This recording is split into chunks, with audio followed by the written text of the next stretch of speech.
welcome back to my channel. So it's January 2022, we're gone into a new year, new me, and I'm still watching Netflix. I'm a TV person through and through, I always have been. I love popping on a series. Back when I was at uni, I remember sticking on a series and just cracking on with work, and it would just get me through. Did Louis Theroux get anyone else through university, or was that just me?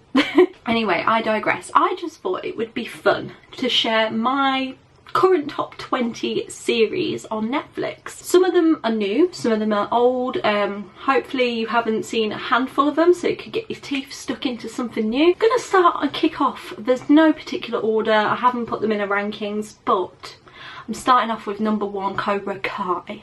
Have we got any Karate Kid fans out there? Because I absolutely love Karate Kid. I'm talking the original Karate Kid, not the remake. I've never seen that, but do let me know if you've seen it and if it's any good and worth a watch.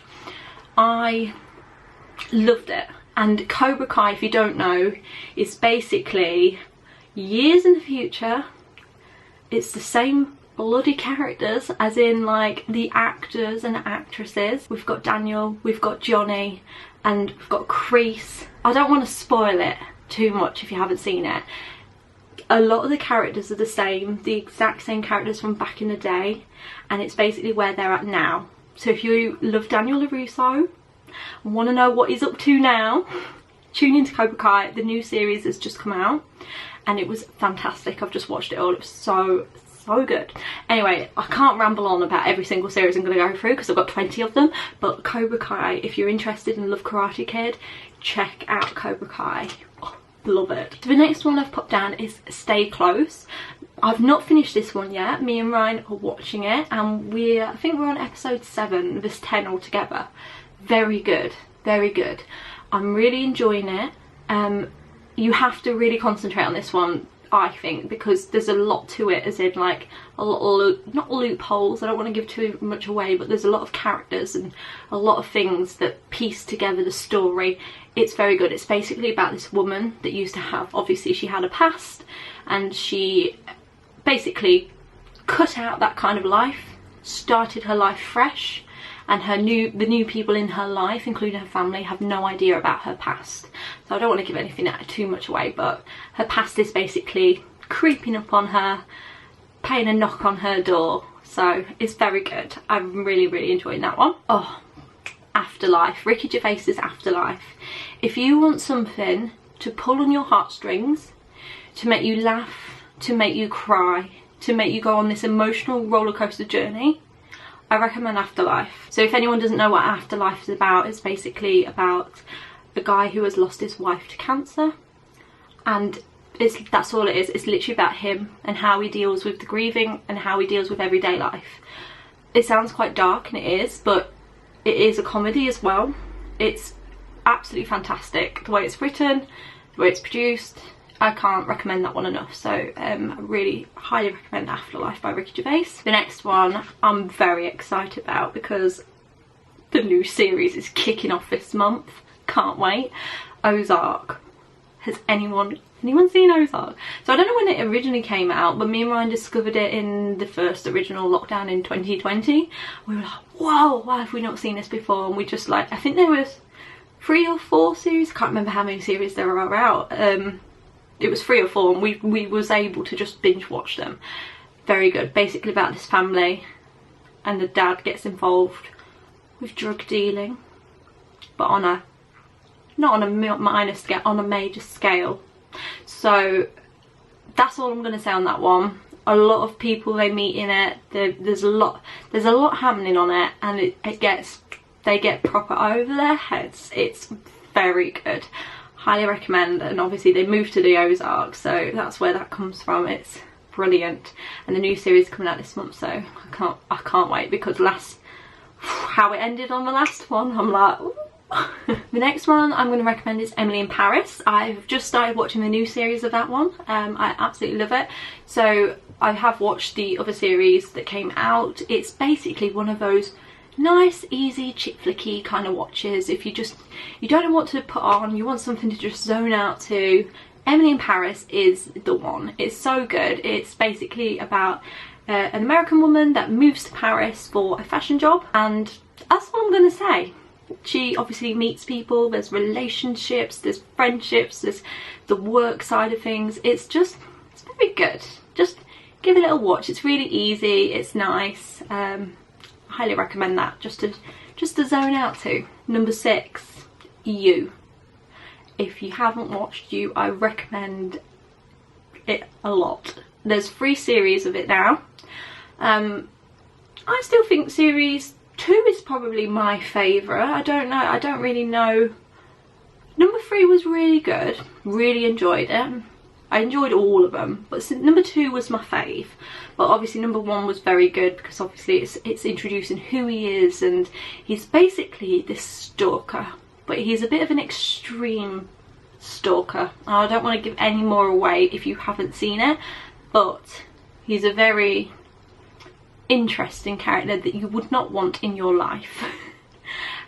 Very, very good. And it's the guy that plays Dan Humphries in Gossip Girl, which I was like, what you doing on here? Very, very good. I really enjoyed You, all 3 series of them. Number 7, if you want something really light-hearted, easy to watch, Sex Education. Absolutely fantastic series. Love it so much. I love all the characters, and it is basically what it says. It's basically high school, college kids. They're at school and they're just learning the way of life, relationships. It's a really easy watch. It's funny. You connect with the characters. It covers a lot of topics. It's so good. I really, really enjoy it.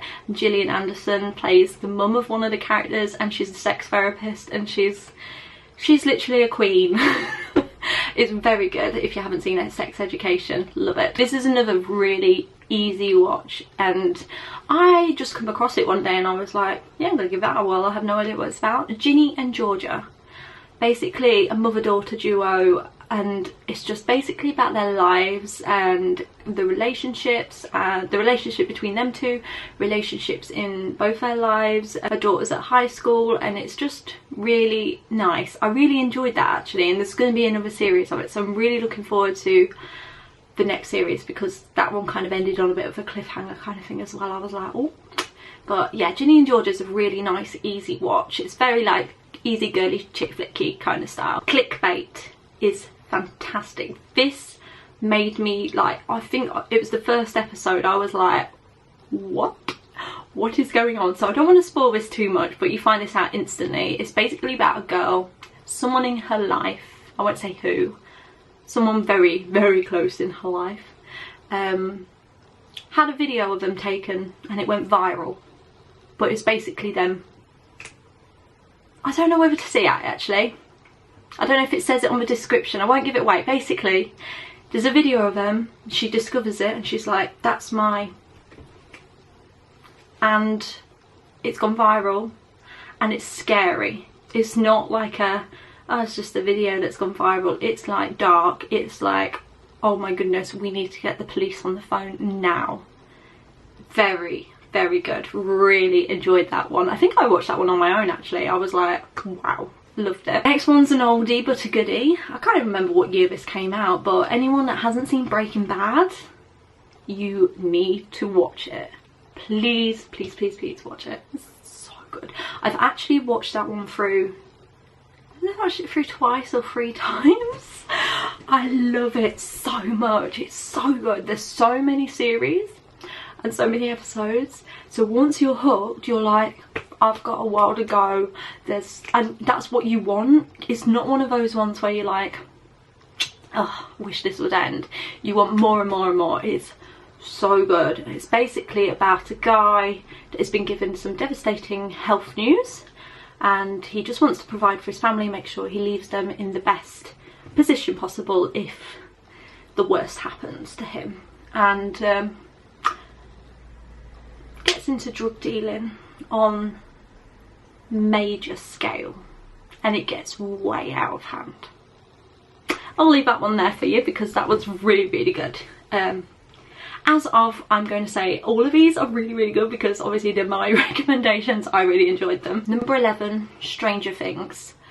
this is great. I mean, it's a bit creepy. Some people that haven't seen it have spoken to me and said, is it scary?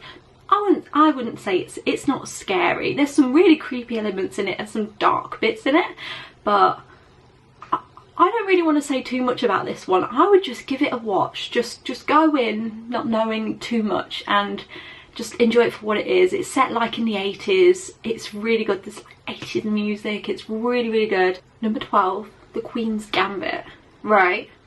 When I heard this was about chess, I was like, I'm not very into chess and I don't know how I'm gonna get on with this because it's just not my cup of tea. But so many people was like, so you need to watch it. It is more than chess. So I gave it a go. It was last year when it came out. I was like, all right, I'll jump on the hype. I think me and Ryan watched it separately. I think he told me, he was like, you need to watch this. I was like, all right. Oh my goodness, it's so much more than chess. It's so much more. The storyline and about the main character and what she went through as a kid. It's absolutely incredible. Really highly recommend it. Don't let chess put you off. I really, really recommend it. I don't even know all the rules of chess. I'm more of a drafts person. Useless. Ryan's tried to teach me chess before. I know the gist of it, but I always forget like moves and what the rules. I'm really bad. Drafts is where it's at for me, but don't let chess put you off. Just give it a go. Go in with an open mind and you will thoroughly enjoy that one. The next one, I want more series of. That was really demanding. I want more. Black Mirror. This has been out for years, hasn't it, Black Mirror? I actually, because I've watched them all and only watched them all once as they came out, I might actually go back and re-watch random episodes. So if you've never watched Black Mirror, I highly recommend you to skip episode 1 of the first series. Trust me, that will not paint the series in a good light. They're all individual episodes, so they're not tied in any way. They're just literally random one-off episodes, and they're all about like technology, future, and they create some amazing stories. But episode 1, number 1 was awful. I think I remember Ryan telling me when he first watched Black Mirror, he was like, don't watch the first episode. We can watch it, like you can watch it, but don't watch it first because it will literally put you off and be like, this is crap. So don't watch that first. You can watch it, but you'll understand what I mean when you go back and watch it and you'll be like, gosh, it's awful. It's not great. All the other ones are so good, and I feel like as the series went on, I can't remember how many series there are, they got better and better. I really, really enjoyed them. It's like the playfulness with technology and what, like, the really advanced technology. So example, there's one that's kind of like Instagram but not like Instagram, so it's like pulling on social media, and it's like the more likes or the more followers you have, you can I don't know, like buy certain things in real life. So you could go and speak to certain people if you had a certain amount of following. It's really dark. Or you could only buy certain things if you were in this ranking of certain amount of followers, or if you were under that you couldn't do that thing. And it's like with everything in life, really, really dark. But it shows the mentality and how like mental health can affect someone so badly that like they're literally only focusing on the followers. That's just literally one episode. There's some that like touch on virtual reality to an extreme, where you pop it in and you focus it into your head and you literally submerge yourself into virtual reality. It's really, really weird. There's so many dark episodes. I mean, pretty much all of them are dark. I can't remember. I don't know if they all end in a bad way. I can't remember, but they're really good. I'm going to stop babbling about it. Just watch Black Mirror if you've not watched it, but skip episode 1 and go back to that one. Right, we'll go on to something really cosy. Something that I will watch every single year. I really tune into this series about September, October time. Gilmore Girls. Gilmore Girls. I absolutely love Gilmore Girls. I think I discovered this when I was, I want to say 15. I had the first series on DVD. And I absolutely loved it. It's basically about a relationship between a mother and daughter, and that the mum's called Lorelai, and she named her daughter Lorelai after her, but she calls her Rory. and it's literally about them two, but Lorelai had Rory really young. I think she was 16, 15, 16, and it's just focusing on the relationship of how they've grown together. And they talk really fast, not relevant, but like they talk really fast. They absolutely love coffee and they live in like one of them small little towns in America, and it's really cute.